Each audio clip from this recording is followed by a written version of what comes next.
आना था जो सुबह आंख मलते ही बाजार की तरफ रवाना हो गई। भाभी, कल आप ही तो चीख रही थी कि घर का सारा सामान मुझे ही लाना पड़ता है, घर में किसी को भी किसी काम से कोई लेना देना नहीं है। अब मैं बाजार जाकर सामान ले आई तो आपको इस बात से भी तकलीफ हो रही है? देख रही हो माँ जी, अपनी बेटी की जुबान कैंची से भी तेज चलती है। और मयंक, आप तो कुछ कहेंगे नहीं अपनी लाडली बहन को। रेशमा, अपनी भाभी से ऐसे बात नहीं करते। चलो माफी मांगो। भैया, मैं क्यों माफी मांगू?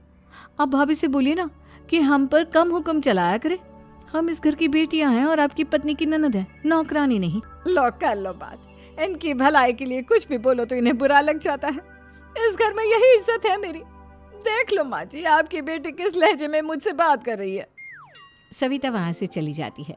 मयंक को बहुत गुस्सा आता है, वो भी वहाँ से चला जाता है। फिर करिश्मा रेशमा को समझाती है।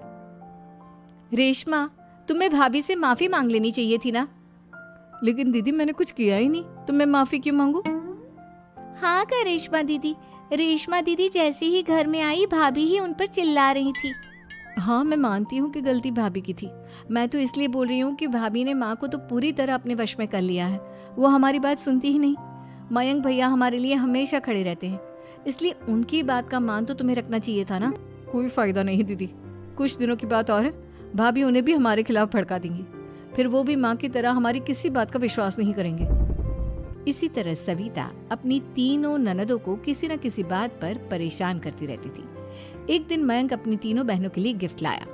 करिश्मा, ये तुम्हारे लिए हार का सेट। रेशमा, तुम्हारे लिए सुंदर सी ड्रेस।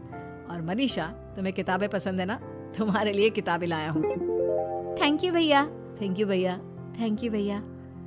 करिश्मा, तुम्हारा नेकलेस कितना सुंदर है। ये भैया कहाँ से ले आए होंगे?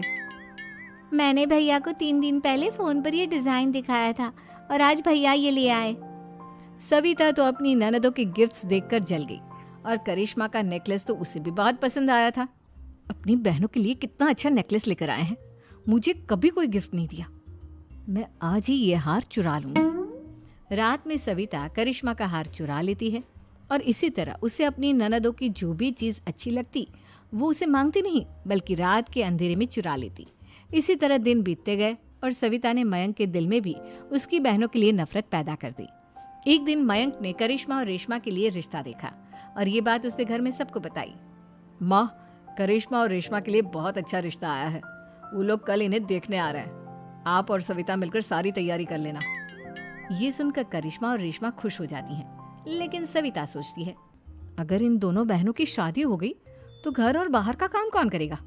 मनीषा तो एक नंबर की कामचोर है, उससे तो किसी